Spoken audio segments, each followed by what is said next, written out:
अग्रसेन जयंती के उपलक्ष्य में वृंदावन के सभी अग्रबंधुओं को अग्रसेन जयंती की अनेक अनेक हार्दिक शुभकामनाएं। महिलाओं की सुरक्षा को लेकर सूबे में चलाई जा रही मिशन शक्ति जागरूकता अभियान में मंगलवार को वृंदावन कोतवाली परिसर में विदेशी महिलाओं की भी अच्छी खासी सहभागिता दिखाई दी। विदेशी महिलाओं ने पुलिस के इस अभियान की जमकर सराहना की। यहाँ ज्ञात रहे कि शारदीय नवरात्रि के प्रथम दिवस मुख्यमंत्री योगी आदित्यनाथ ने महिला सुरक्षा व स्वावलंबन के उद्देश्य से मिशन शक्ति का आगाज किया था, जिसको व्यापक रूप देने के उद्देश्य से पुलिस के आलाधिकारी मंगलवार को वृंदावन कोतवाली में जुटे थे। एडीजे अजय आनंद व आईजी सतीश गणेश के नेतृत्व में महिलाओं को उनके अधिकारों के प्रति जागरूक किया। धार्मिक नगरी होने के कारण वृंदावन में बड़ी संख्या में विदेशी कृष्ण भक्तों का निरंतर निवास बना रहता है। इसी को दृष्टिगत रखते हुए विदेशी महिलाओं को भी जागरूकता अभियान के कार्यक्रम में आमंत्रित किया गया था, जहां महिलाओं ने वृंदावन पुलिस की बेहतर पुलिसिंग की जमकर सराहना की। उनका मानना है यहाँ उन्हें पूरी सुरक्षा व संरक्षा मिल रही है। My country is Ukraine. My name is Devarupa Devidasi. मेरे फ्रेंड अंतर्राष्ट्रीय कृष्ण भवनामृत संघ से आए, इस्कॉन मंदिर से। Shweta from Russia and Rangdevi from Russia from Moscow और हंगरी से, मतलब हम 3-4 देश से लोग हैं। हम लोग सभी वृंदावन में निवास कर रहे हैं और इसी आयोजन में हम पार्ट लिया। बहुत सुंदर आयोजन है और इंडियन सरकार के द्वारा से ये सब प्रोग्राम जो है शक्ति बड़ी सुंदर है। हम आशा कर रहे हैं काफ़ी फ़ायदा मिल जाएगा सभी को और बस बहुत खुश और सभी को बहुत बहुत धन्यवाद। महिलाएं आपको पावरफुल समझें, सेफ समझें, उसके लिए प्रोग्राम था। हाँ जी। तो पुलिस को आपने थैंक यू बोला? नहीं, ज़रूर है, क्योंकि देखिए हमारा कुछ आदत है इन लोग को कंप्लेन और निंदा भी करना है, लेकिन ये जो ड्यूटी करने वाले लोग हैं, ठीक है, आप ये बात समझो कितना परिस्थिति में, कितना समस्या में, सब सभी का समस्या सुनना, सोल्व करना, ये बहुत बड़ी बात है। The police taking part actually of intelligence. हम लोग अपना मान मानते हैं, हम अपने आप को मानते हैं, अपना इंटरेस्ट है, अपना स्वार्थ है, लेकिन ये लोग जो ड्यूटी करने वाले, ठीक है, वो अपने तरफ से नहीं कर रहे, वो ड्यूटी कर रही है हमको हेल्प करने के लिए है, ठीक है। वो इंटेलिजेंस, और इंटेलिजेंस जो है ये माइंड है और इंटेलिजेंस बुद्धि वो इससे परे है, इससे ऊपर, ठीक है। तो इंटेलिजेंस को हमको हमेशा सुनना पड़ता है। ये परमात्मा का आवाज़, जैसे ये आध्यात्मिक दृष्टि से परमात्मा है और मान भी है, ठीक है। अगर हम अशुद्ध स्थिति में हो तो हम परमात्मा का आवाज़ नहीं सुन सकते। अगर हम टेंशन में समस्या है तो बाहर से तब हेल्प लेना पड़ता है। अगर हम पुलिस वालों को देखिए, गुड और नॉट गुड, ये लोग ड्यूटी करने वाले हैं, ठीक है। अगर हम एक दूसरे को सहयोग नहीं करेगा तो हमारा जीवन में नुकसान होगा, ठीक है। अगर हम ये बात कहना चाहते हैं, अच्छे तो हम सब लोग हैं हम, और विशेष धाम में मथुरा, आगरा, वो भी ब्रज क्षेत्र में वृंदावन, सब भगवान तो इसी स्थान पे हमको सभी रख दिया, ठीक है। मेन पॉइंट है इन लोगों को सहयोग करना चाहिए, ये बस बुद्धि उपयोग करना, किसलिए ये लोग हमारे लिए इधर आए थे। बजरंग दल अलीगढ़ द्वारा अलीगढ़ महानगर के श्री वासुदेव मंदिर में सामूहिक हनुमान चालीसा व भव्य महाआरती का आयोजन संपन्न हुआ। कार्यक्रम की जानकारी देते हुए गौरव शर्मा ने कहा कि भारत राष्ट्र को आतताई शक्तियों पर विजय दिलाने, युवाओं को सनातन हिंदू संस्कृति से संबंध करने व समाज में वीरत्व का भाव जागृत करने को यह कार्यक्रम आयोजित किए जा रहे हैं। उन्होंने यह भी बताया कि 100 बार हनुमान चालीसा का पाठ अनवरत करने से हनुमान चालीसा सिद्ध हो जाती है और भक्त को हनुमान जी का परम आशीर्वाद प्राप्त भी होता है। कार्यक्रम में कोरोना महामारी से बचने के लिए भी सभी आवश्यक उपाय किए गए। देखिए, ये आयोजन बजरंग दल महानगर अलीगढ़ द्वारा था और आयोजन का उद्देश्य सीधा है। संपूर्ण ब्रज प्रांत में 1 सितंबर से 25 दिसंबर गीता जयंती तक सहस्त्र हनुमान चालीसा पाठ का आयोजन चल रहा है। उसी श्रृंखला में आज ये 50वां कार्यक्रम था। चूँकि 50वां कार्यक्रम था तो संगठन का ऐसा निर्णय था कि 50वां कार्यक्रम थोड़ा भव्य होना चाहिए। उसी श्रृंखला में आज यहाँ वासुदेव मंदिर में नौजवानों ने हनुमान चालीसा पाठ के पश्चात हनुमान जी की आरती की है। साथ ही हमारा उद्देश्य इस चालीसा और आरती का केवल और केवल इतना है, जितनी भी हिंदू धर्म विरोधी शक्तियाँ हैं उनका नाश हो और भगवा ध्वज और हिंदुत्व कह सकते हैं भगवा ध्वज और हिंदुत्व ये पूरे देश में इसका परचम हो। जय श्री राम। कार्यकर्ताओं ने भाग लिया है सम्मान चर्चा। देखिए, ऐसा तो मैंने कोई काउंटिंग नहीं की है, आप मीडिया में हैं और मैं इसके ऊपर कोई मेरे पास कोई अनुमानित संख्या भी नहीं है। यहाँ पर हमारा लगभग 80-90 लोगों का कार्यक्रम का हमारी योजना थी, क्योंकि कुछ लोगों को ये पता चला कि यहाँ कार्यक्रम हो रहा है, तो कुछ लोग अन्य समाज के या जो मंदिर में आते हैं नित्य दर्शन करने के। रेलवे सुरक्षा निर्देशालय द्वारा आगामी त्योहारों को मौसम एवं लॉकडाउन के खुलने के बाद गाड़ियों के अधिक संचालन के कारण भीड़ भाड़ की संभावना के मद्देनजर रखते हुए गाड़ियों में यात्रा करने वाली अकेली महिला यात्रियों को यात्रा के दौरान सुरक्षा प्रदान कराने हेतु मेरी सहेली नामक अभियान चलाया जा रहा है, जिसमें सुरक्षा निर्देशालय के अनुसार ट्रेन के उद्गम स्थल पर ऐसी महिलाओं के संबंध में जो ट्रेन में अकेले यात्रा कर रही महिलाओं के बारे में मेरी सहेली टीम द्वारा पहचान किया जाएगा तथा कृत कार्रवाई से कंट्रोल के माध्यम से जहां जहां गाड़ी रुकेगी वहां पर मेरी सहेली टीम द्वारा उन्हें अटेंड कर उनकी सुरक्षा का एहसास कराएंगे तथा गंतव्य स्टेशन पहुंचने के उपरांत ऐसी महिला यात्रियों से उनके द्वारा संपूर्ण यात्रा में सुरक्षा से संबंधित फीडबैक लेकर उद्गम स्टेशन को अवगत कराएंगे। यह अभियान रेलवे सुरक्षा बल पोस्ट अलीगढ़ द्वारा प्रभावी रूप से चलाया जा रहा है। पहले प्रोग्राम चलाया जा रहा है, जिसमें जो गाड़ियाँ अपने ओरिजिनेटिंग से चलेगी वहाँ पर हम ऐसी महिलाओं के लिए जो अकेले यात्रा करती किसी कारणवश उनकी आइडेंटिफाई करेंगी और उनके लिए रास्ते में सुरक्षा के लिए उनको ब्रीफ करेंगे। रेलवे सुरक्षा बल द्वारा पूरे भारत में ये अभियान चलाया जा रहा है।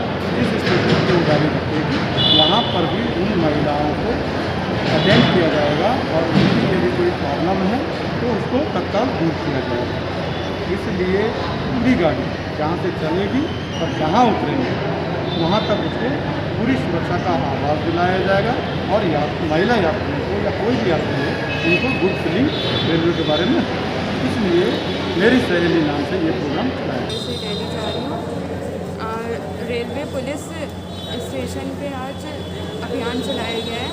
वो महिला के सुरक्षा के लिए हेल्पलाइन नंबर 182 उस पर महिला के मतलब अगर कोई प्रॉब्लम है तो फिर उस नंबर पे कॉल करके मतलब पुलिस द्वारा वहाँ पे मतलब मदद की जाएगी। कैसा लगा आपको? बहुत अच्छा लगा। इससे सिक्योरिटी फील होगा आपको? मतलब सिक्योरिटी के लिए की जाएगी। झांसी का स्वायरी कोर्टा मार्ग गोलियों की तड़तड़ाहट से उस समय गूंज गया जब पकड़ने गई पुलिस टीम पर बदमाशों ने हमला करते हुए फायरिंग की। फायरिंग के बीच पहुंचकर पुलिस टीम ने आधा दर्जन से अधिक बदमाशों को गिरफ्तार करने में सफलता भी हासिल की। पकड़े गए बदमाशों के पास से तमंचे और कारतूस बरामद हुए हैं। झांसी एसएसपी दिनेश कुमार पी के निर्देशन और क्षेत्राधिकारी अभिषेक कुमार राहुल के नेतृत्व में मऊरानीपुर थाना प्रभारी अपनी टीम के साथ फरार बदमाशों की तलाश में जुटी हुई थी। इसी दौरान पुलिस टीम को सूचना मिली कि स्वायरी कोर्टा मार्ग पर आधा दर्जन से अधिक बदमाश हैं। सूचना को गंभीरता से लेते हुए पुलिस टीम बताए गए स्थान पर पहुंची, जहां पुलिस टीम को आता देख बदमाश भागने का प्रयास करने लगे। पुलिस ने जब उन्हें रोकने का प्रयास किया तो उन्होंने हमला करते हुए पुलिस पर 2 फायर किए। किसी प्रकार पुलिस ने जान पर खेलकर 7 हमलावरों को गिरफ्तार करने में सफलता हासिल कर ली। वहीं पुलिस ने पकड़े गए बदमाशों के पास से 315 बोर के 7 तमंचे और जिंदा व खोखा कारतूस बरामद किए। बदमाशों को थाने लाया गया, जहां उनसे पूछताछ करते हुए कार्रवाई की गई। पकड़े गए बदमाशों की जानकारी देते हुए पुलिस अधीक्षक ग्रामीण राहुल मिठास ने बताया कि इनकी गश्त चेकिंग चल रही थी, तभी सूचना इनको मिली थी कि कुछ लड़के जो बदमाश किस्म के हैं और किसी वारदात को अंजाम देना चाह रहे हैं, वो गुसराय रोड पर खड़े हैं। इस सूचना पर तत्काल टीम बनाकर वहाँ भेजी गई और वहाँ पर 6-7 लड़के खड़े थे, जिनको जब रोका गया तो उनके द्वारा फायर किया पुलिस पार्टी पर। पुलिस पार्टी द्वारा उनको घेर के जब पकड़ा गया तो उनके पास से 7 तमंचे और एक चोरी की मोटरसाइकिल बरामद हुई है।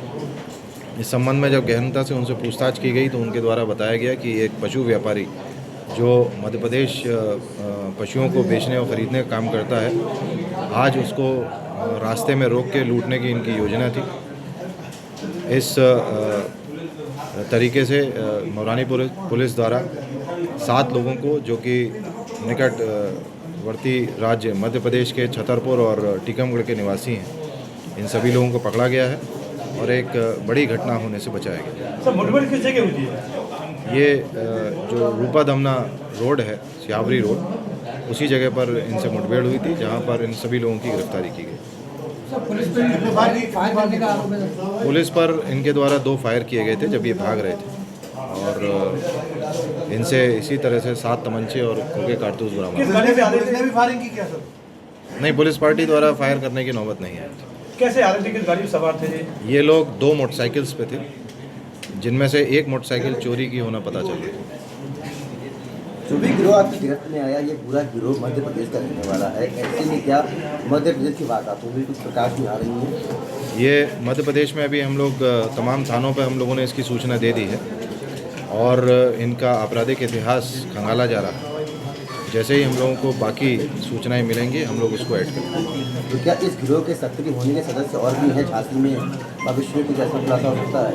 ये बड़ा गिरोह है। देखिए, हम लोग इनके जितने भी कॉन्टैक्ट्स हैं उनको सर्विलांस के थ्रू और बाकी मोबाइल के थ्रू अभी हम लोग ढूंढ रहे हैं, और यहाँ इनकी और किस किस लोगों के साथ में या किसी और गैंग के साथ में इनका क्या कनेक्शंस है, हम लोग इसका जल्दी पता लगाएंगे। क्या कोई सरगना भी है गिरोह का कोई, या ये गिरोह कोई अंतर्राज्यीय टाइप का है? देखिए, इस पर्टिकुलर घटना में इनके द्वारा ये बताया गया है कि इनका जो एक सदस्य था वो संबंधित व्यापारी के घर पर उनके यहाँ काम करता रहता था, और उसको उस व्यापारी के जाने आने, उसके पैसे लेके जाने आने के संबंध में सारी सूचनाएं थी, और उसी की मुखबरी करके और उसी के द्वारा ये गैंग बना के लूटने की योजना बनाई जा रही है। आज आईजी पीयूष मोडिया के नेतृत्व में अलीगढ़ मंडल के आला अधिकारियों ने ICCC की बारीकियों की जानकारी ली और कार्यप्रणाली को सघनता से देखा।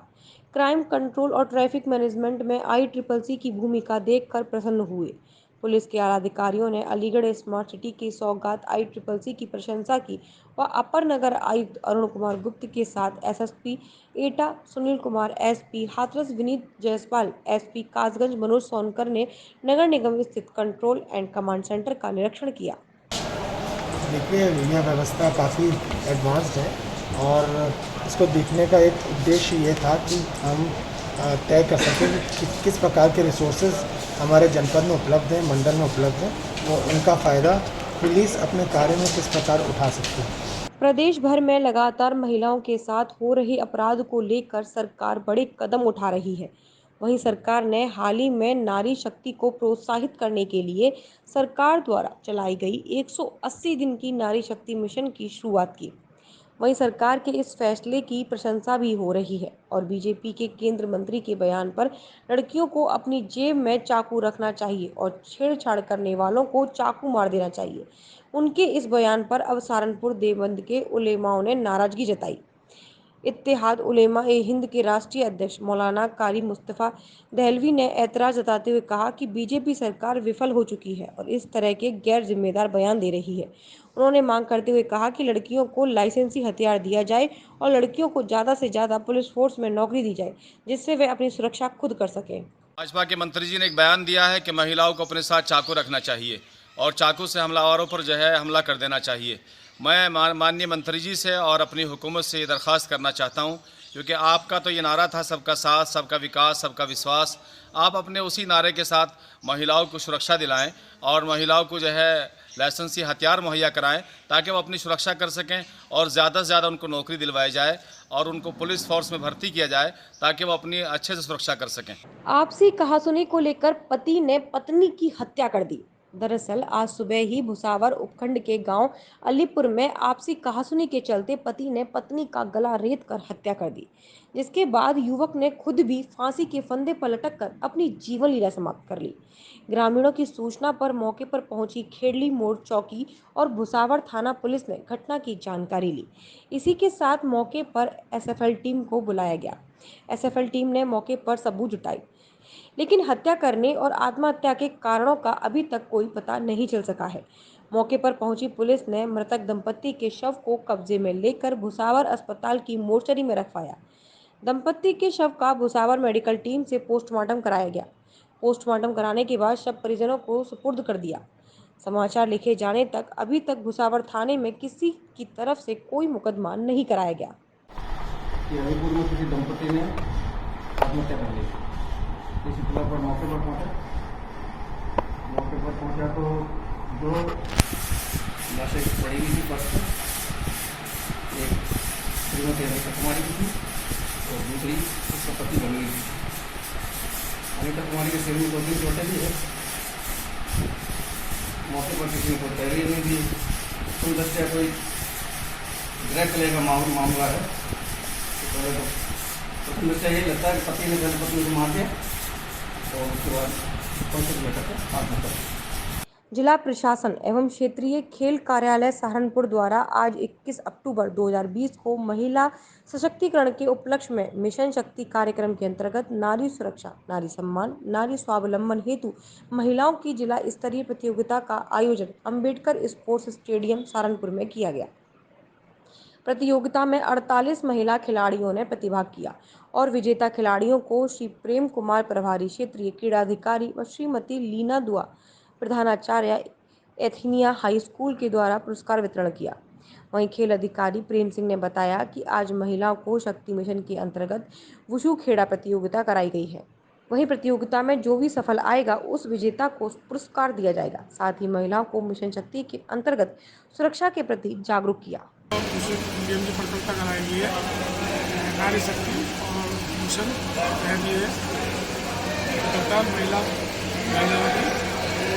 महिला सुरक्षा के जिला स्तरीय आज वर्गों में ये प्रतियोगिता कराई गई है और इसमें जो है पुरस्कार दिया गया है, महिलाओं को दिया गया है। उसका उद्देश्य ये है कि नारियों को भी अपने मान सम्मान के नीचे बुधवार को बलदेव के अग्रवाल सेवा सदन में रक्तदाता फाउंडेशन के सहयोग से एक रक्तदान शिविर का आयोजन किया गया। कोरोना महामारी के तहत रक्त की हो रही कमियों को दृष्टिगत रखते हुए रक्तदाता फाउंडेशन द्वारा यह रक्तदान शिविर बलदेव में आयोजित किया, जिसमें रक्तदाताओं ने बढ़ चढ़कर हिस्सा लिया और करीब 30 लोगों ने रक्तदान किया, जिसमें फाउंडेशन के पदाधिकारियों ने उनको स्मृति चिन्ह देकर सम्मानित भी किया। इनका मुख्य उद्देश्य था कि इस महामारी में रक्त की कमी किसी को ना हो, उसके लिए इस शिविर का आयोजन किया गया है, जिसकी जानकारी देते हुए रक्तदाता फाउंडेशन के फाउंडर अमित कुमार ने बताया कि तत्वाधान में 43वां रक्तदान शिविर दाहोजी में आयोजन किया गया है। इसमें श्री अग्रवाल सभा के सहयोग से ये शिविर का आयोजन किया जा रहा है। इसमें लगभग अभी तक 30 लोग रक्तदान कर चुके हैं और आगे भी ये कैंप निरंतर चालू है।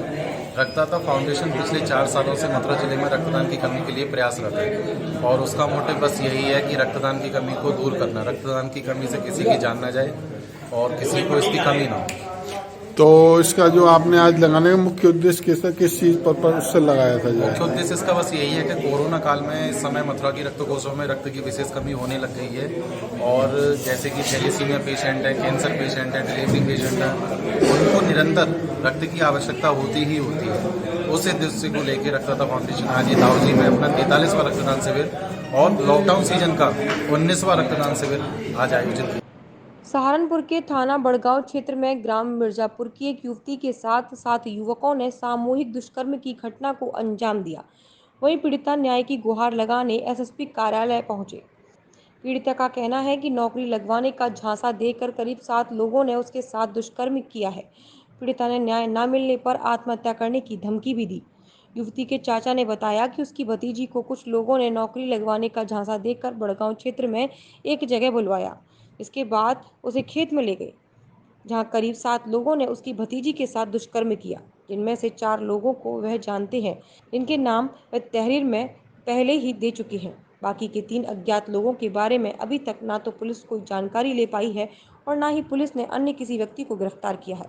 संबंधित मामले में जानकारी देते हुए एसएसपी डॉक्टर एस चनप्पा ने बताया कि बड़गांव क्षेत्र का प्रकरण आया है। बड़गांव थाने में एक 363-64 के अंतर्गत एक मुकदमा एक आरोपी के खिलाफ लिखा गया था और लड़की को बरामद कर लिया गया है और मेडिकल कराया गया है और जो माननीय न्यायालय में उसका बयान करा के जो भी नियमानुसार कार्रवाई है और आरोपी के खिलाफ कार्रवाई की जा रही है। पहले एक आरोपी जो बताया था बता रहे हैं अभी जो मेडिकल में आया है और जो माननीय न्यायालय के सामने बयान करवाया गया है, जो भी तथ्य सामने आएगा नियमानुसार कार्रवाई की जाएगी। बलदेव स्वास्थ्य विभाग द्वारा थाना बलदेव में कराई गई सैंपलिंग के दौरान थाना बलदेव के एक दरोगा और एक चौकीदार पॉजिटिव पाए गए, जिनके बाद थाने पर कोरोना पॉजिटिव मरीजों की संख्या 3 हो गई, जिससे कि थाना क्षेत्र में सभी को अपनी अपनी सुरक्षा को लेकर भय बना हुआ है। स्वास्थ्य विभाग द्वारा दोनों पॉजिटिव मरीजों को आइसोलेशन के लिए केएम हॉस्पिटल सौख रोड मथुरा के लिए भेज दिया। इसकी जानकारी देते हुए स्वास्थ्य विभाग के कर्मचारी डॉक्टर प्रदीप त्रिवेदी ने बताया कि सैंपलिंग हुई थी थाने पे, उसमें ये चौकीदार हैं, क्या नाम है आपका, कृष्णारी, और ये दरोगा जी राम भजन जी, ये 2 पॉजिटिव आए। तो जो गवर्नमेंट की गाइडलाइन है उसको हमें फॉलो करना पड़ता है। हमने इनको सलाह दी है कि भाई आपको हमने एम्बुलेंस बुलाई, आप केएम मेडिकल कॉलेज आपको हम भेज रहे हैं। ये कह रहे हैं हमको यहाँ रहना है, तो उसके लिए तो आपको फिर किट खरीदनी पड़ेगी, होम आइसोलेशन का फार्म भरना पड़ेगा, मोबाइल में वो डाउन करना पड़ेगा ऐप, उसे सूचना देनी पड़ेगी। अब क्या निर्णय रहा यहाँ? अब वो कह रहे हैं हम जा रहे हैं, तो जा रहे हैं। तो ये होम आइसोलेट किए जाएंगे या जा रहे हैं, केएम जा रहे हैं, कह रहे हैं। तो अभी तक कितने निकल चुके हैं बलदेव थाने में पॉजिटिव? 2 ये, एक पहले 3 निकले हैं। 3 निकल चुके हैं अभी तक। तो इस समय थाने पे मतलब ज़्यादा स्थिति लग रहा है बिगड़ जाएगी। अगर अभी बचाव हो जाए तो शायद यही समझ जाए।